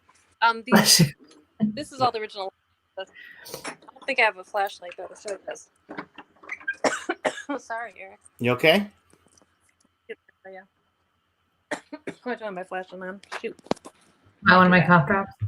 There are cats in the basement. Yes. Yeah, there's kids. There's a bunch.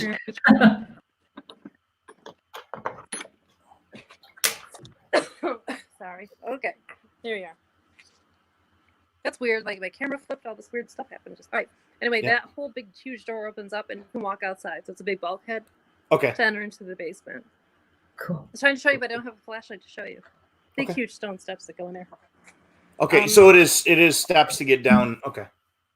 Gotcha. Yeah. Yep, they're big, huge stone slabs. They're giant.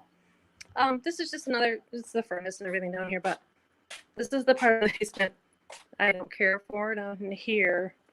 This is that room, the dark room. The dark. Oh yeah. The lights did. here. We did a session down there, didn't we? In that section. Yeah, oh, yeah. This is the Oh, part there's where you see Joe. lots of Yeah. figures. Yeah. Eric Lots of shadow is figures. with Lots of voices down here. I'm sorry, it's not very bright down here. We only have a couple lamps, but you can sort of see. Now, there's But a this question wall- a question from Israel. Is that part of the room where everybody coughs? Or, I or don't state know. a statement that Are you there? I never really had that. Hi, you hear me? Yep. You I there? don't know. It was just weird. All of a sudden I felt like something was choking me. When people get choked in here, though, that's a big thing. Up in the red room, Really? you feel like you can't breathe. People get choked a lot. And down here, and I'm never down here by myself. Like, I'm only down here because you guys are sort of here. I gotcha. Oh. Trust me, I understand that 100%. All right. He was making a joke, so all right, but I guess something to take a look at. Yeah. No, but there's something. But this is the wall that I think there's something going on with it behind it. I don't know if you can see. It's all discolored and it's not quite Yeah, right. it's Like it's been two different. Yep. And it's not Yeah. just water damage. It's like, and also the floor is hollow. I think there might have been an underground well, like a well, an inside well. Like if you tap on the floor, you can actually hear it. Like cool. sounds like it's hollow. Do you know Well, if they under the did they have any dealings with Underground Railroad or anything? right? Yes, they did. Mhm. Yes. Okay. They The said they were entire part of the area. railroad, but it's hard to find records on it. But we know that Frederick Douglass, you know who that is. He Yep. was friends with the people who live right over the little bridge near our house. So it's not even half a mile from here. There's a big I don't red like brick that house. And bridge. he would stay there. Oh yeah, though that bridge is down. I don't like that bridge. I know. No. So people would, but it was crazy because people, he would stay there for like 6 months out of the year. So he like practically lived here. And a lot of the houses up here, there are lots of Underground Railroad stuff. And as I was sort of showing you upstairs, like the servants part of the house, the ceiling is like 4 or 5 feet different. It doesn't make sense. Like a lot of it doesn't line up properly. A lot of the walls and the ceilings don't line up in the house. Well, for people who don't realize where Gasport is, it's very close to Sanborn, Lewiston area, the border of Canada. So that entire area where you're at, yeah, a lot of the houses in the area were part of the Underground Railroad because they were so close. You have the Lewiston Queenston Bridge and you have the Rainbow Bridge for Niagara Falls. So there was a ton Right. of that kind of thing going on. And my family is all from Sanborn, Leafield, all that whole area as well, not far from you. So yeah, it's just crazy history. And then you have Fort Niagara there, War of 1812, all of that. So it's chock full of history all the way around it, for miles and miles and miles, It's amazing. Absolutely. Yeah, this house definitely had a lot of history. Plus, we're right on the canal, so we're considered a canal house. The canal is not even, a quarter mile from here. And then lots of Native American burial grounds around us. And on the property, they found bodies by that little bridge. They took the footer up in like the 1850s, and they were widening the canal, and they found 20 bodies right there. So it's not even, it's right with the bridges. It's like 4 houses from us.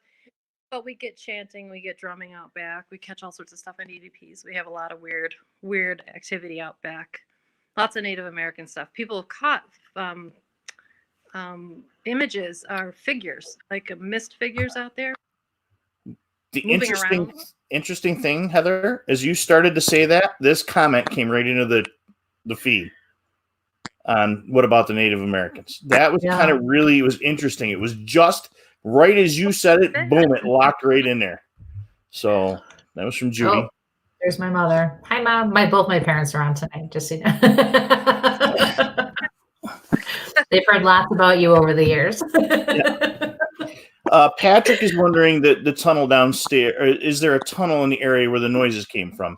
So do you hear more stuff going near that wall that has the discoloration?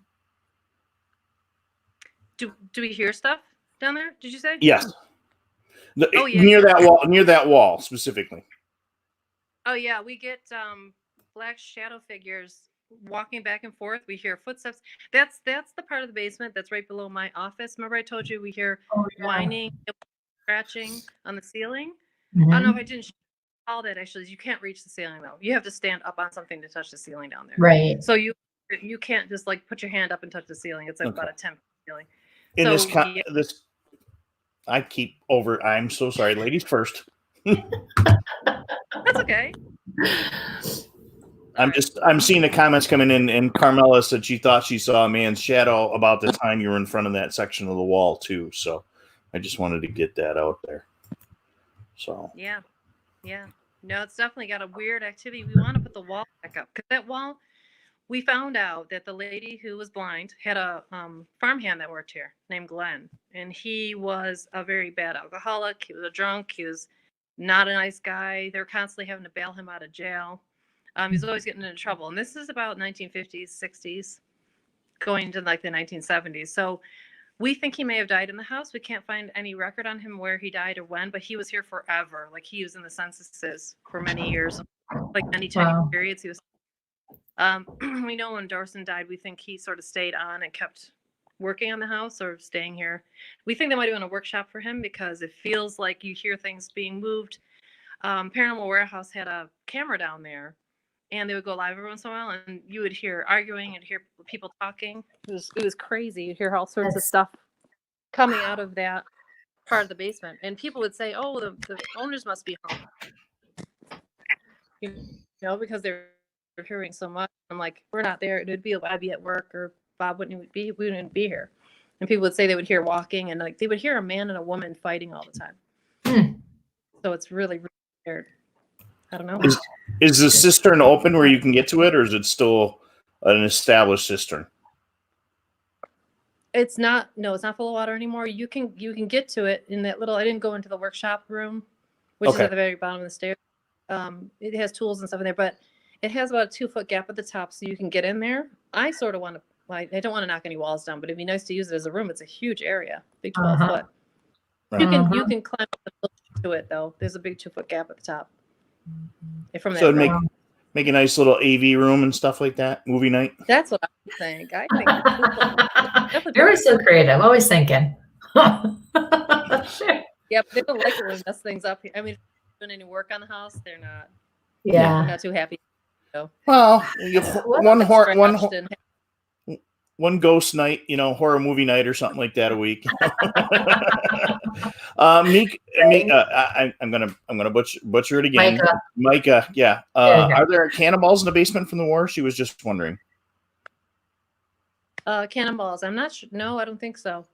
Okay. And then Joe said you got some EVPs. So yeah, we do have some guns and stuff. We have a few like funny, weird things. Right. That we just ended up having for antiques. Wow, that's dope. Now you said you had tools from the blacksmith shop, but that's not still a full structure. So they were just kind of left there then. Right. Yeah. It looks like it probably fell down or burned down. Like the foundation was there, the stones all there, and then there's a big, huge cauldron in the back, like a giant, big iron, whatever it is, and that was full of horseshoes and all sorts of pieces. I have pieces back behind me. We use them for trigger objects. Actually, there's a guy from the Travel Channel who was here, stayed a weekend, and he caught. Did you guys hear that? Sounds like wind. The door just slammed. But anyway, turn the camera.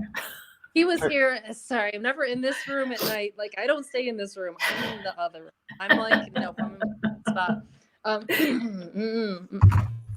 I don't know what all the wind's about. Every time we do a paranormal thing, it's like crazy windy. But anyway, he was here. His name's Sean Austin. He's from a show now. He's on Ghost Loop and some other shows. But he caught horses galloping. On the mantle, back behind me there's a horseshoe in a frame that we caught. That was from the blacksmith shop, and we used a trigger object. And I was telling him about how Curtis Root, the man who built the house, was actually killed by one of his racehorses. He was taking him into town to get supplies to fix the racetrack, and the railroad tracks and the road like cross at one point, and he was walking the horse and it was snowy, and train came by, spooked the horse jumped up and crushed him. Oh boy.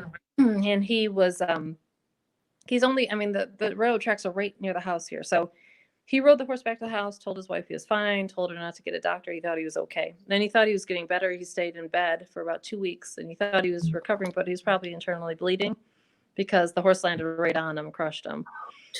So when we started asking questions about the horse and about him and everything, we started getting galloping and all sorts of weird stuff. So Wow. yeah, it's pretty cool. Weird, ironic that someone who's a horse breeder, that's what he did, was breed racehorses. Hamiltonian racehorses, which was a big deal back in the 1800s. It was like having a Ferrari now. Really? He was a very prize-winning racehorse, and that's what he did, was he bred all of that horse's foals, and he sold them for tons and tons of money.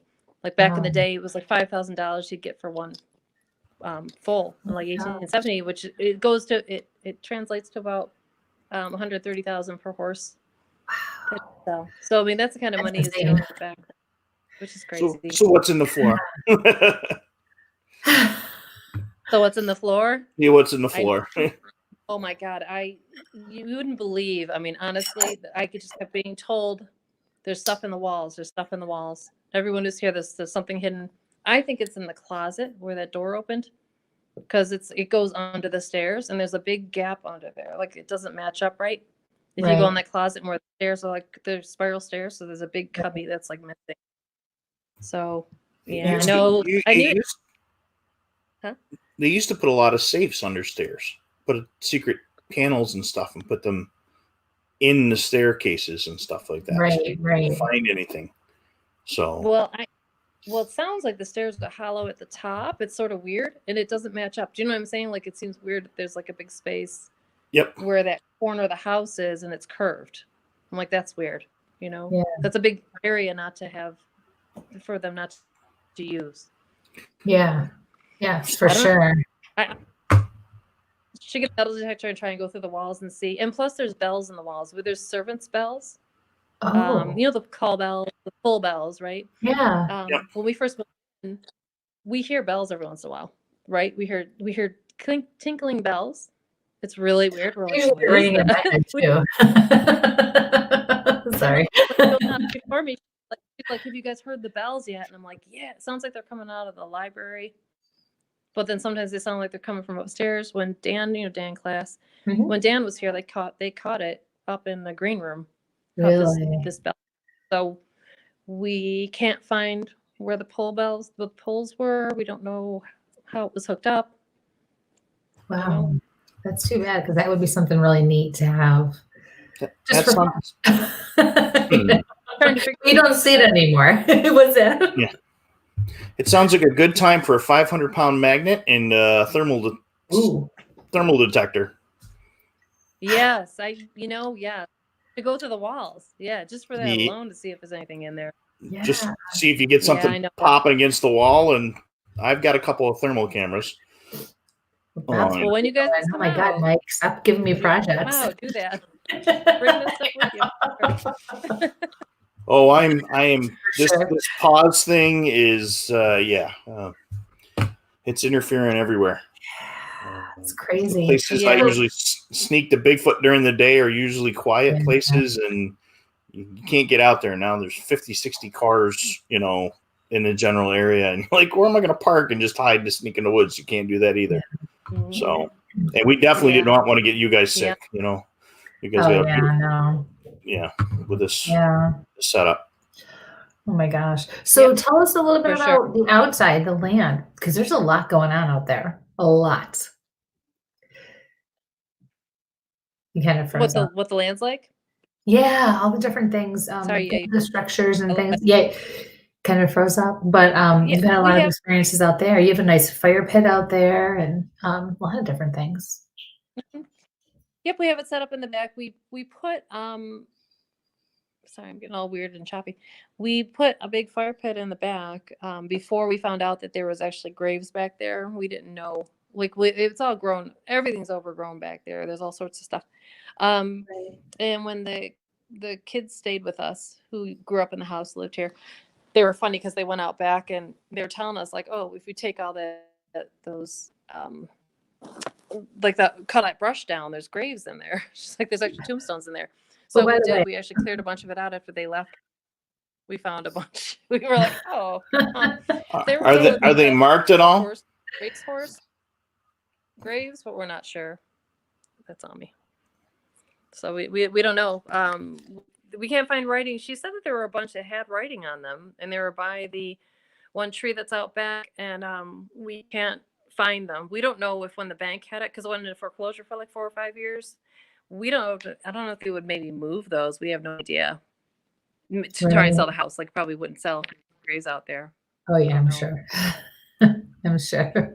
Unfortunately, but that whole area, it's pretty. Yeah. Sounds like somebody with a drone and some LiDAR. I might know somebody. Yes, right, exactly. That's what we need. We need somebody to go through right. Well, I did douse back there. Went through and I doused the whole area. Did you? I'm trying to get that blob off. And I kept coming across that there was all these graves back there. I mean, it would keep crossing. It would ask, "Can you cross where there's a grave?" And it looks like there's like 6 big indentations, like in a row under the one tree. Yep. And then we were told that the one grave that said "Our Ben" on it. I think I told you that story about the Our Ben. Yeah. The grave was out there. The lady who lived here before us, she liked the way it looked. She liked the tombstone. She dug it up and put it in the house as a decoration. So when she did that, all hell broke loose in the house. I bet it did. She thought it was a racehorse. So yeah, but that was by the one big birch tree that's out there, and that's where I was getting the dowsing rod crossing was all in that area. And then when I finally met her, and because I kept being told by the spirits here and everything that this is like moving on its own. I'm not even touching it. Anyway, being told by that there's graves out there. They kept saying there's people back there. You know, it's the first thing I said. That whole back corner. They kept pointing to the one whole corner. Right. And then then we did find graves. So plus I know they said that there were Native American burial mounds, and the backyard does mound up in the middle. And we know there's a huge burial about a mile from here on Camp, it's called.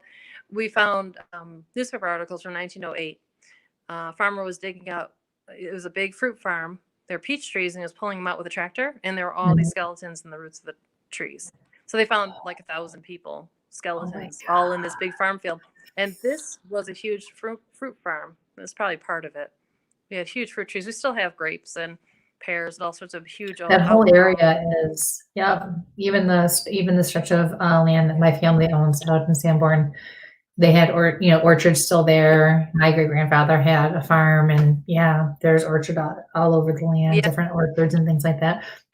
Sorry, I don't know why my voice doesn't want to work all of a sudden. So that whole area is real big for that. They're gorgeous. I used to have fun picking it all as a kid. It's nice to have that around. It's weird. Like my grandmother's family, they were fruit farmers, so they grew up. My family up in Canada, they owned a huge fruit farm, so that's what they did up there. So it's just sort of weird that we ended up living somewhere, where it was a big fruit farm. That's interesting. Yeah, wow. Do you really feel like maybe you were called to the house? Like you were supposed to be the person taking this venture and bringing it back to what its grandiose state? Did I have my mute on again? You're breaking up a little bit. I think you're thinking about the history. Trying to bring it back. No, do you think story told? They want that story pushed. They want to make sure the house comes back to what it was, and just almost like you say, you'd find the money in the house, and say you'd put it back into the house or back into building the estate back to what it was. Right. Do you think you were right, called? trying to keep it. I think so. I think it definitely felt like they put us here. You know, we weren't even looking for a house. Even the way we found it on the it just popped up on my phone. I canceled all the apps for like Zillow and all the house hunting apps because we looked about 6 months earlier. We were just looking at houses just for the heck of it. We want to see what was out there. But everything we were finding for Victorians are all beat up and painted, and so much work, and the amount of money, you know, to restore a house like this is insane. We're like, we didn't even want to try and touch any of those houses. But that's why this house was so unusual. The lady before us had done a lot of the work, like I said, that you don't see, you know, the money, the plumbing, electric, all that kind of stuff. So she did all that, and then we just kept going and painted and fixed it, and we're putting everything back. I planted all the trees back where they go on the property because we knew we had pictures from the 20s, so we know where the original trees were. Hey, baby girl, come up here, come up here, come up here. Sorry, kitty. It's okay. I'm yelling at my family right now. They're acting like they don't know I'm live right now. And unfortunately, guys, the door that you heard slam a few minutes ago was at my house. It was not at Heather's. It was not paranormal. It was somebody in my family. So false alarm. Apologize for that. So yeah. I guess you never know, but you know. There's another question. Do you get messed with when you go to bed?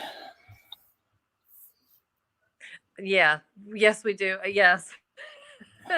I'm waiting for Rob to chime in on that one. Sorry. Well, when we were in the gold room, we were sleeping in that room, we would have the door open on us all the time, like the door to the hallway. It would just open. The cats would get weird. There's a ghost cat in the house. We'd feel a cat jump on the bed at night when we were sleeping. Oh, wow. And all the cats would already be on there. We'd be like, okay. So, and the lady before us told us that. She's like, there's a ghost cat in the house, just so you know. But yeah, I never had terrible, creepy nightmares before. I just don't dream. Yeah, I don't have nightmares until I moved into this house. And I have like some of the weirdest nightmares I've ever had in this house. Like awful, creepy. You know, my mom died about 4 years ago. And one of the dreams was her crawling down the hallway, like in a hospital gown. And she was like crawling like a spider, sort of. And she's like, it was like this hideous, horrible, creepy dream, but it didn't even look like her. And it was saying, I'm your mother. It was like really creepy. I'm like, what was that about? It was just so weird. It was just bizarre. Like they're totally messing with me. You could tell. Yeah. And I just kept going. And I remember arguing in my dream, like, well, that's not her. It doesn't look like her. She didn't. It was so strange. But that kind of creepy. And you've got CO2 detectors and stuff in the house, right? Because you're a B&B. So somebody can't say, yeah, it's, you know, lack of oxygen or something like that, you know? Yeah. My job in life is to debunk the world, you know? And then I see stuff and go, I can't. Pardon? Yeah. But there's certain rooms, like the gold room, I would have nightmares. And now that we're in the back part of the house, although that room has got its own energy in it, it was the tack room of the house. It was Curtis Druid's tack room, the room we're using, the big room in the back. And I know that the lady before me, her son used to have lots of crazy nightmares in that room. So I don't know. It just seems weird. Something's messing with somebody's sleep for sure. But then we hear footsteps, we hear walking, you hear things moving around. They mess with the cats, you know. That's so neat. Have you ever had anybody who stayed there wake you up or need you because they experienced something and they didn't know what to do or how to handle it? Right. We've had people. Oops, I'm sorry. I don't mean to do that. That's okay. Phone on me. Yeah, we've had people leave before in the middle of the night. We had a couple have a bizarre argument.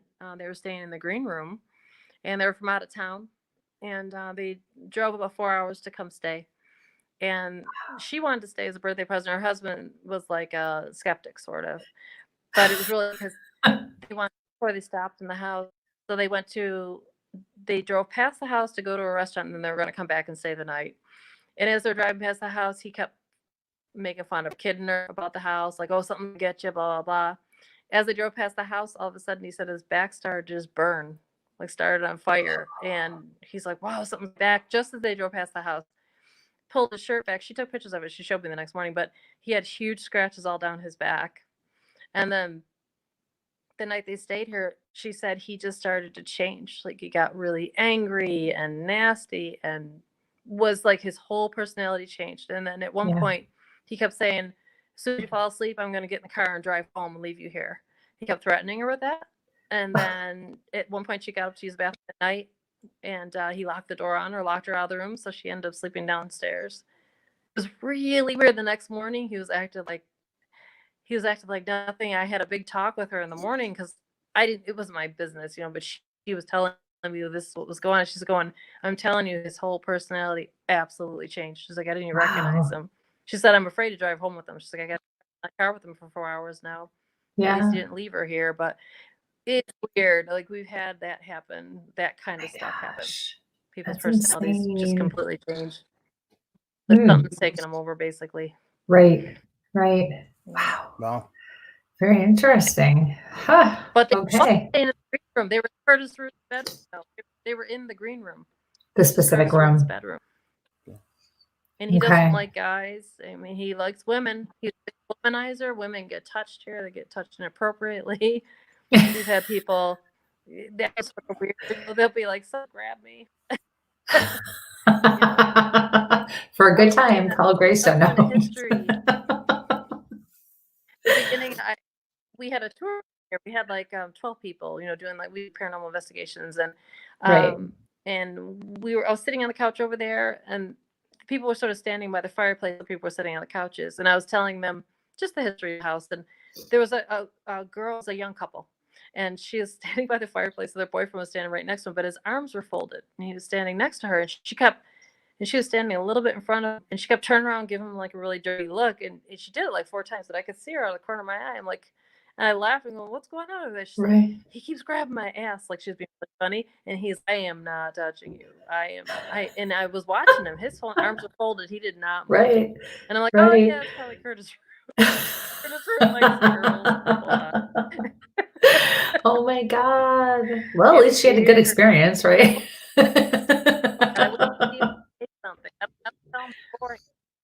I wait to see if people say like, oh, that's weird. I got touched in the basement. They get touched. It's weird.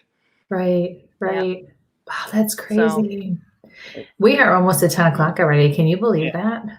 That's insane. Oh my gosh. Heather, this has been so much fun. And we really appreciate you taking the time to do all this and to go through this. And I know it was not easy with your phone to go around the whole house and everything, but it's been so interesting. I can't wait to get there so we can do this live and be there again. I miss it. I miss seeing you when you have to do breakfast again. And oh my gosh. So give your information again to everybody so they can find you and know how to book you. And, do you have, do the bed and breakfast, the hotels, the restaurants, do you guys have a date when you can start booking again? You're breaking up pretty bad, but I think you're asking about the date. We don't know yet. I mean, we're waiting to see. I mean, even whether the all clear, it's a small breakfast. You know what I mean? We have it so that it's no more than 6 people. So even when they did the whole breakdown where you could only have 10 people or whatever, we can still have 6 guests in the house. We've had 8 people before, which is still an end, and that's fine. You don't really interact with anybody. So if they lift it on the 15th like they're supposed to, we can start booking. And a lot of people have booked for the summer already. They're going to weddings in the area, and we had a bunch of bike tours people book. So it's sort of, we're just waiting to see. Once they give the all clear. That's great. And so, what's your website again? Oh, sorry, you're breaking up, so it's a little choppy. Yeah, you're breaking up a little too. You keep freezing. Mike's got it. He put it down there. Okay, good. I'm running along the bottom. Yep, you're really breaking up. Wow. Joe says he's going to put makeup on the next time he comes out there. So. Well, with the hair he's got going on, that'd be quite a sight. Right, Joe? We love Joe. Oh, she's frozen again. Oh, yep, there he is. people should keep their eyes on the website. Reopening, gonna offer some great deals. Okay. Yeah. And if you can't tell, he is a hoot, so you'll love him. Some comic relief when you stay there too. And Robert, if you want to send me a message, and we'll make sure it gets put up on all our pages and our Instagram when you guys are back opening up. Yeah. There's a thank you on the tour. Melanie. What's up? You guys are breaking up really bad. Yeah. Oh, sorry. Yeah. We're getting a bunch of thank yous for your tour. So yeah, we're definitely we're losing Heather quite a bit here. Yeah, we are. Everybody loved the tour. We'll probably need to let you go. Is it moving on its own again? Ooh. Yeah. Really? Sorry, you guys can't hear you, but it was fun to do this all. It was really great. I can't wait to have you guys here in person. That'll be fun. And I want you to bring equipment and everything. It's fun to do that stuff set up so we can sort of get some answers. Yes. What's Bob saying now? Thank you, Heather. Yeah, thank you, Heather. He's so funny. Thank you, Rob. Rob Bob. If you didn't copy, I told him once you guys are back up and we get through this pause, we'll get your information up there. We'll get the links to the website. We'll pop everything out. I mean, we're all friends on Facebook, and we'll make sure that information gets put out. And we're a Western New York family. We got to take care of each other out here. Yeah, we're not downstate. Yeah, thank goodness. Sounds great. Awful, Sounds good. Well, stay safe, stay healthy. Keep that good man of yours in line. Love him to death. Thank you so much, Heather. It was so good. You look well. Stay well. You look really good. Yes. All right. Thanks, guys. Thanks for having me on. I appreciate it. Yeah. Thank you so much. All right. Thank you. Right. Oh, yes. Let us know when the book comes out for sure. Yes, please do. Yes. Have a great night, Heather. Bye. Okay, you too. Thank you so much, guys. Anytime. Thanks for being on. Okay. Bye-bye. Bye. All right. Wow, that was amazing, wasn't it? Holy cow. Yeah, that was a great run. Oh my gosh. I don't know why signals was going down as crazy as it was. Really? You haven't figured that out after all this time? Come on now. I taught you better than that. Yeah. But you know what? It's crazy. When I was there and other people, it's just nuts there. I mean, it's a good nuts. It's going to mess with the, the technology and the energy. And it's just a great experience. If you guys can go out there, if you know someone looking in this area, for a nice place to stay, you're treated so well and with love and kindness. And they're just good people. And they just, they keep everything small and family-like. And it's just wonderful, and Heather is a good person and her readings are done from the heart. So she and I clicked the first time we ever met was at a psychic fair that we did together. She and I and another medium, Karen Bennett, and we just hit it off. And so it's just been really nice.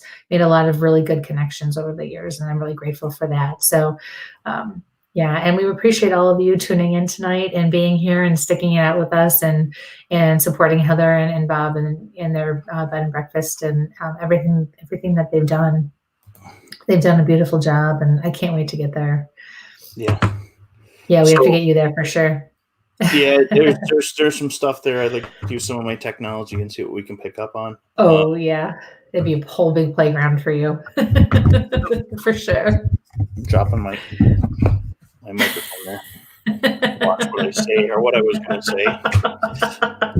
Snowball is back on. You're what? Yeah. You're what? Dropping my microphone. Poor thing. Sorry about that, folks who got hit on that side. So got to make sure I pet it there. So again, sorry. I just got a message from Heather. She said she's not going in to turn off those lights in the basement until Bob gets home from work.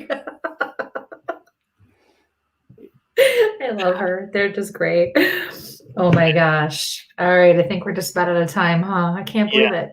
Time flies when we're having fun. So, folks, thank you for joining us tonight. Again, prayers to all the first responders, those folks working at the supermarkets, the gas stations, janitorial services, and you know, our maintenance crews, our first responders that are out there, our nurses, our doctors. So hopefully when we can get through this COVID pause in New York State, we can get up there. We don't want to put anybody at risk, you know. Or if the weather gets nice, maybe we can stay outside. There's so much out there. It's just gorgeous. Just to be out there and enjoy it would be amazing. So, all right, you guys. So thank you again. We really appreciate all of you, and we're grateful for all of you. And we hope you enjoyed yourselves. Give us feedback. Where's my sage at gmail.com. Contact us with anything. We'd love to hear from you. So until next week, we will be doing a reading show with me. So bring your questions, tell your friends, share it out. And so have a wonderful week. Stay healthy, stay safe, and sample. All right. Good night.